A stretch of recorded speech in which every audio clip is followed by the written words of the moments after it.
There's a hunting club that butts up to my property here on the north side, on the other side of that lake in the swamp. And I just had somebody pull up in a side-by-side and just cut it off over there. So there must be a stand on the other side of the swamp. Maybe they'll push something my way.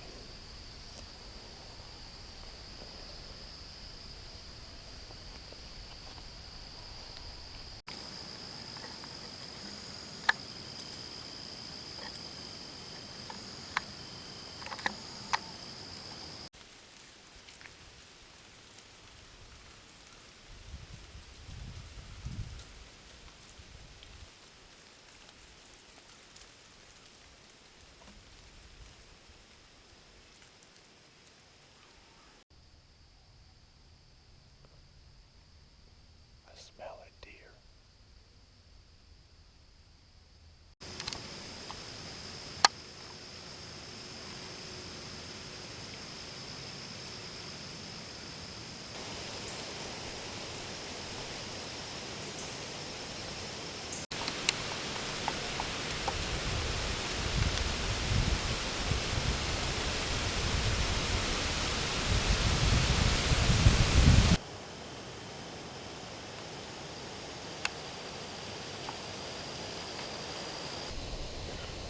Alright, so it's been a good morning. Good morning to sit out in a tree. It's been windy, but the wind's been swirling. But the wind's mostly been going that way. And I was expecting the deer to come in from that way, come across. It's about 10:15. So I'm going to start packing up for the morning hunt. I haven't seen anything I heard something first thing this morning go around behind me on this ridge, but I couldn't see it because it was too dark. But I didn't spook anything. I didn't jump anything. So saw raccoons, squirrels, crows, woodpeckers, and a bunch of stuff except for deer. But this is the edge of the swamp right here. See, it's so thick in here you can't even walk through it. So I gotta find. That's what I was sitting on, is a trail that coming into the swamp. So I thought for sure something would come by. Maybe tonight. But I need to try to find a spot that's even got hotter sign, I guess.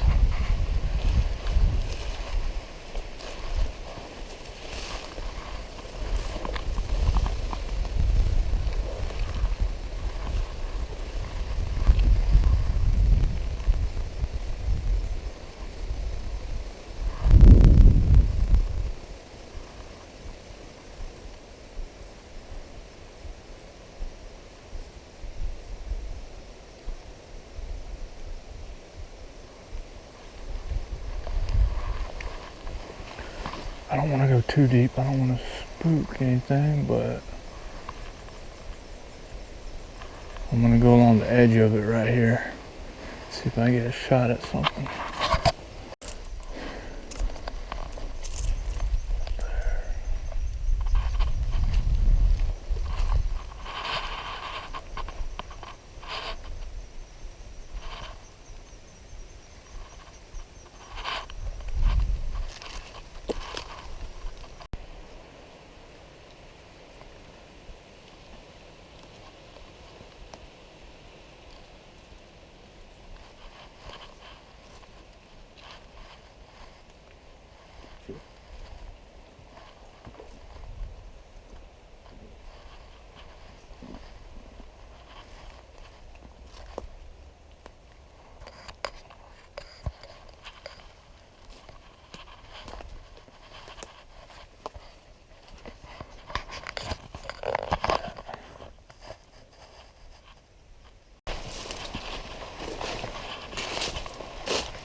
So I've been walking in all this mess, all this under this privet, and I haven't seen any better sign than what I was hunting over. Haven't found any rubs or anything down in this bottom.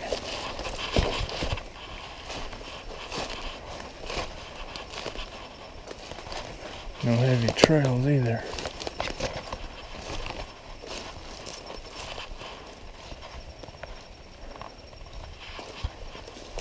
So,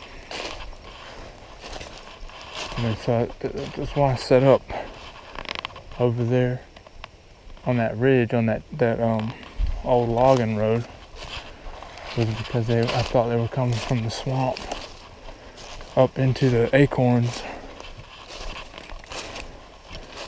So I guess I need to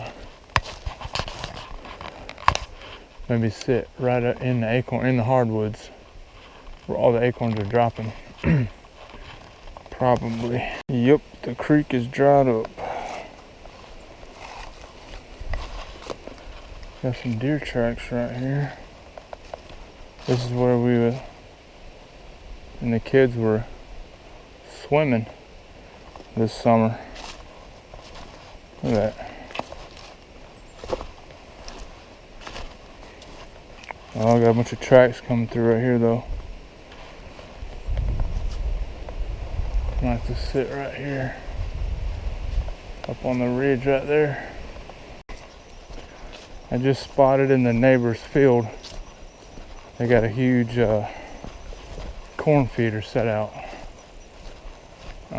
for rifles apparently. And so that's probably what's drawing all the deer up over there. You know? So I'm gonna have to intercept them.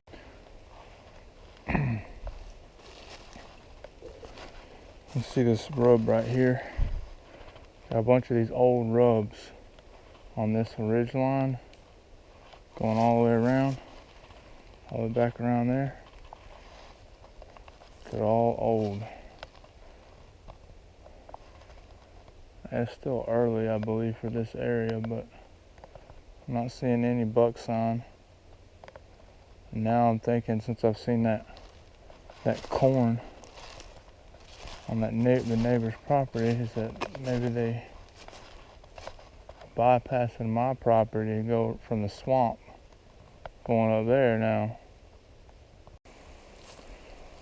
Alright, so I found a spot. I went back to the creek. The creek's right here, and this spot is kind of the horseshoe on my property. And those bunch of tracks I showed earlier this morning are over there in the beach. And right here, there's deer tracks everywhere, and they're eating the acorns off the tree right there. The one next to it. And there's a bunch of tracks in the sand over here. Deer tracks everywhere. See how they've torn it up? They got acorns everywhere sitting here, so I still see acorns, and there's acorns capped off. And you got this trail right there. Looks like a trail there. And that's up there. Up there's the field where they just put, they got a big corn feeder. So, I believe I'm gonna climb this tree right here. Alright, so I changed trees. I just moved over from that tree to this white oak, and I've got these elephant ears behind me, and I'm only about 10 feet off the ground, but hopefully with this elephant ears behind me, I should have enough cover. The trail, I mean, they're all in here because of the acorns, but the trail is over there, and I'm right behind this tree here, so I just lean over here or there Hopefully they'll give me enough cover.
She's down.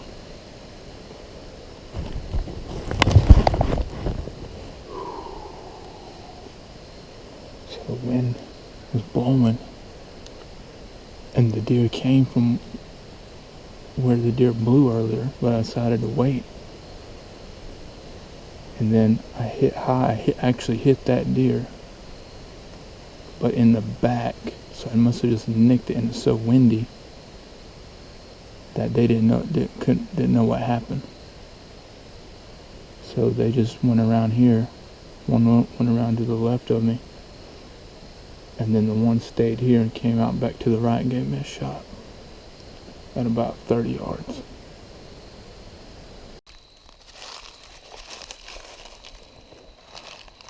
Alright, here's the arrow.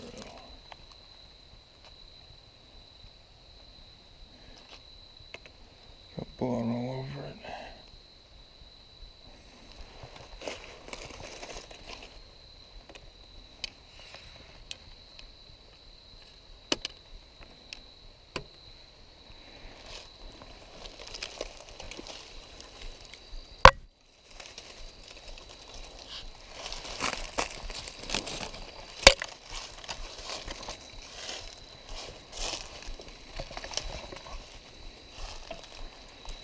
I must have hit a branch.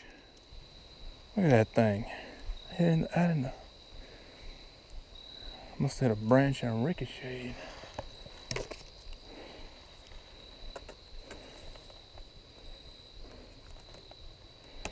I'm gonna hit that far back. When I hit that far back unless it ricocheted.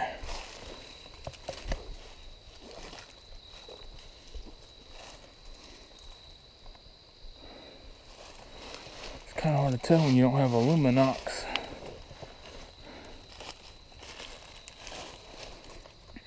Let's see.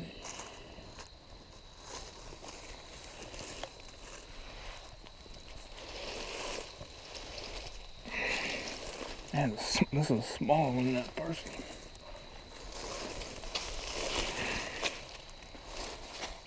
Dude, I must have hit a branch. Cause it's clean through the back side of it right here. And so I'd shot here, so I must have hit a branch and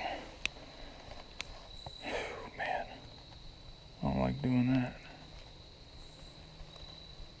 On the creek bottom here, this one, it's kind of hard to tell the size of them when you're in a thickets like that. The first one I shot was the biggest one, about twice as big as this one. After I got this one out, I could tell. And what the funny thing is that this is the second time that I've shot a deer in the back leg and killed it. The first time was when I was 14 years old. It was my first bow kill, and it was quartering to me too steep, and I kind of hit off just a couple inches and hit its back leg. And my dad, I shot at it once and it took off. My dad bleeded and caught it back in, and it stood over the arrow I just shot. And so I took the shot, but it was quartering towards me too much and hit in the back leg and only ran 60 yards, just like this one. Hopefully I don't make a habit of that. You know, that was a long time ago. But here it is. We got some meat in the freezer now. Thanks for watching.